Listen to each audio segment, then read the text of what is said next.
এই একটা পাপ যদি কেউ না করে ইনশাল্লাহ সে জান্নাতে যাবে, যতই পাপ করুক না কেন। বাসায় মা বোন যারা আছে অনেকেই দেখা যায় চুল আশ্রয় চিরুনি পরে গেলে বলে আজকে মেহমান আসবে। কি আসবে আজকে?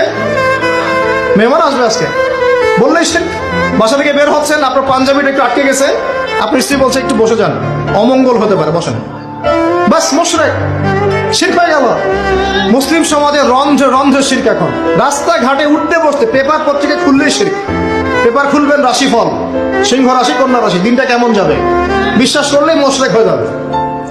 রাস্তার পাশে টিয়া পাখি দিয়ে ভাগ্য পরীক্ষা করছে, হাতটা দেখে দেন তো ভাই কি আছে, বললেই শিরক হয়ে যাবে।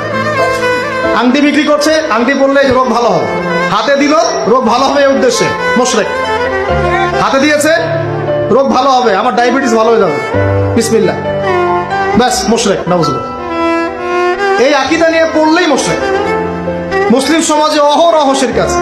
আর আবু জেহেলের যুগে কি ছিল ভাই? আবু জেহেলের যুগে অনেকদিন বলেছি মেজর 5টা সমস্যা ছিল। কয়টা?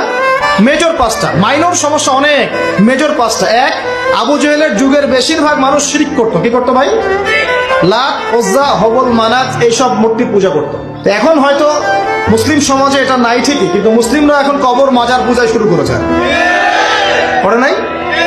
মুসলিমরাও এখন নেক্সট শুরুতে ধোকা খাচ্ছে।